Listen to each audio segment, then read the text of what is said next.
जय श्री कृष्ण।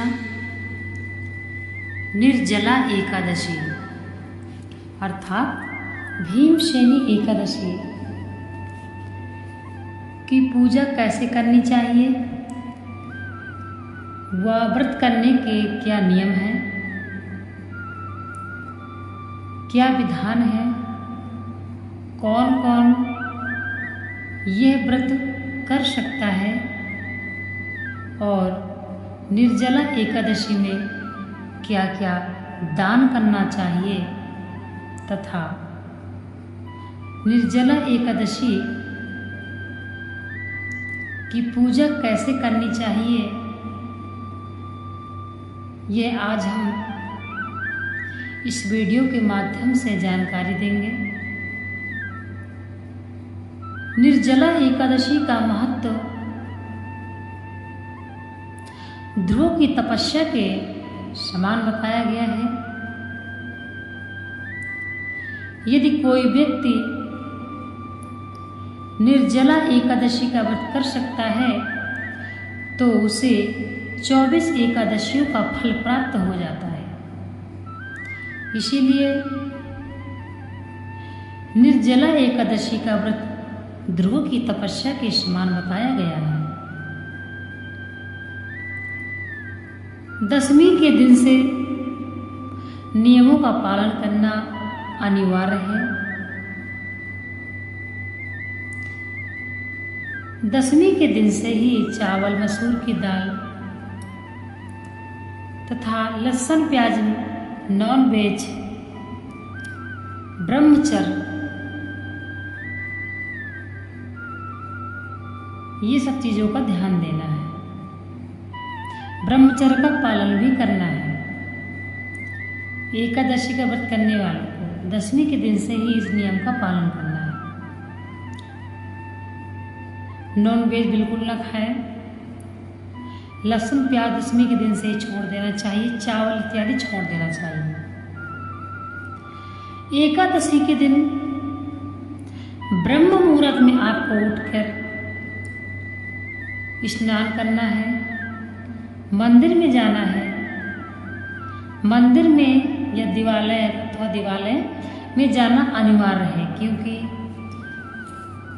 देवालय में भगवान की प्राण प्रतिष्ठा होती है। इसलिए मंदिर भी जाना अत्यंत आवश्यक है।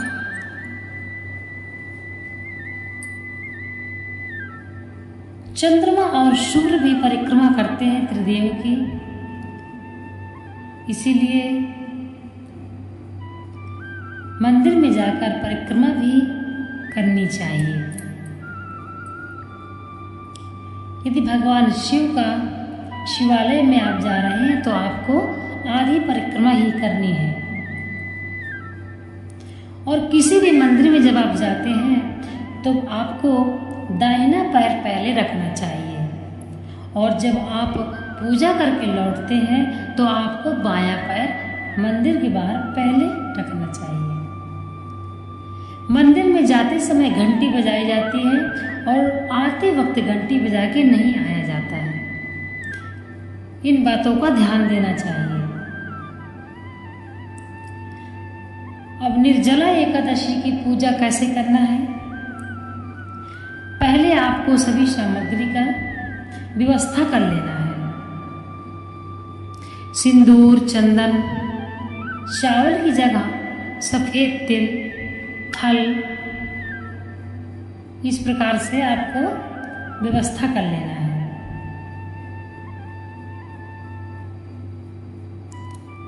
निर्जला एकादशी के दिन ध्यान रहे, आपको मीठे जल की पियाऊ जरूर लगवाना चाहिए। जो व्रत करते हैं उनको जरूर किसी मार्ग में या किसी मंदिर में या अपने द्वार पर मीठे जल का पियाऊ रखना चाहिए। एकादशी के दिन कलश स्थापित करना चाहिए। वरुण भगवान का आवाहन करते हुए कलश की विधि विधान से पूजा करना चाहिए। कलश में सिंदूर, चंदन, सफेद तिल, सिक्का, इस प्रकार से सब छोड़ करके कलश के अंदर की पहले पूजा करना चाहिए, फिर कलश के बाहर की पूजा करना चाहिए, फिर गौरी गणेश की पूजा करनी चाहिए। सबसे पहले पृथ्वी पूजा होती है, इसलिए पहले पृथ्वी पूजा करना चाहिए, फिर कलश की पूजा करके फिर गौरी गणेश की पूजा करें, भगवान का आवाहन करें, भगवान को आसन प्रदान करें, भगवान को नमस्कार करें, कुल देवता का आवाहन करें, ग्राम देवता का आवाहन करें, इष्ट देवता का आवाहन करें, क्षेत्र देवताओं का आवाहन करें, 10 दिक्पाल देवताओं का आवाहन करें, नमस्कार करें, ध्यान करें, फिर अपनी पूजा प्रारंभ करें। पूजा की जगह जल की व्यवस्था रखें। बेलपत्र आपको, जो व्यक्ति एकादशी का व्रत करते हैं उनको बेलपत्र एकादशी के दिन नहीं तोड़ना चाहिए, इसलिए पहले ही तोड़ के रख सकते हैं। यदि बेलपत्र की व्यवस्था नहीं हो पा रही है, आपके वृक्ष नहीं है या आप नहीं तोड़ पा रहे हैं, तो किसी भी मंदिर से, जहाँ भगवान शिव का मंदिर हो, वहाँ से बेलपत्र भगवान शिव से हाथ जोड़ करके विनय करें और भगवान से प्रार्थना करें और बेलपत्र को लेके उसको दोबारा धुल के पुनः उसमें चंदन अथवा शहद, जो भी आपकी इच्छा हो, वो लगाकर भगवान को अर्पित करें। बेलपत्र कभी अशुद्ध नहीं होता है। बेलपत्र 6 महीने तक भी आप पुनः उसको अर्पित कर सकते हैं। इस प्रकार से निर्जला एकादशी के दिन एक मिट्टी का कलश रखें, शीतल जल का, उसमें ही आपको कलश रखना चाहिए। अपने पितरों के निमित्त छतरी, कपड़े के जूते, घड़ा, इस प्रकार से ब्राह्मण को दान भी करना चाहिए। तो ये वस्तु भी आप पूजा के स्थान पे अपने रख लें। वस्त्र, पात्र, जो भी आप दान करना चाहते हैं। भगवान विष्णु को आपको पंचामृत से स्नान कराना चाहिए एकादशी के दिन। पंचामृत से स्नान अवश्य कराना चाहिए। शुद्धोदक जल से पुनः स्नान कराना चाहिए।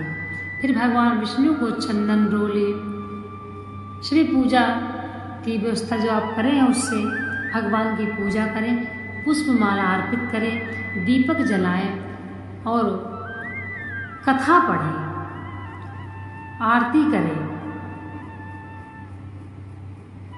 निर्जला एकादशी के दिन एक पंखा भी रखना चाहिए, जो हाथ से बना हुआ आता है, वो पंखा भी दान करना चाहिए। इस प्रकार से विधि विधान से आप पूजा करें और कथा पढ़ें, आरती करें, कन्याओं को दान करें, सभी को कथा सुनाएं। यदि कोई व्यक्ति आपके आस पड़ोस में व्रत है और वो उसके पास व्यवस्था नहीं है पूजा की अथवा कथा की, तो उसको भी आप सहयोग करें। मंदिर में जाएं और मंदिर में भी पूजा करके आएं। पंचामृत से भगवान विष्णु का स्नान एकादशी को अनिवार्य होता है। इस प्रकार से पूजा करें और एकादशी के दिन हरि का कीर्तन करते हुए, द्वादश मंत्र का उच्चारण करते हुए, ओम नमो भगवते वासुदेव का जप करते हुए अपना दिन व्यतीत करें।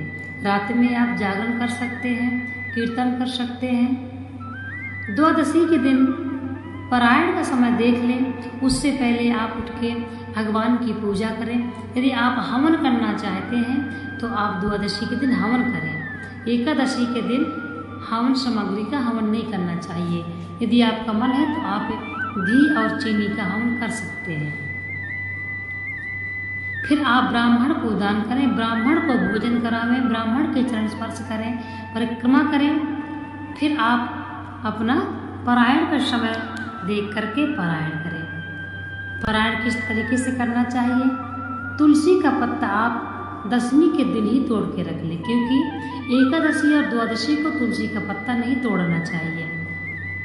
और एकादशी को वह पत्ता लेके 1 गिलास पानी लेके भगवान के सामने बैठे नारायण का नाम लेते हुए, वह तुलसी का पत्ता आपको जल के साथ पीना है। चबा के नहीं खाते हैं तुलसी का पत्ता, इसलिए ध्यान दें। फिर आपको 4 दाने चावल लेना चाहिए, फिर आप भोजन करें। इस प्रकार से एकादशी का पारायण होता है। राधे राधे।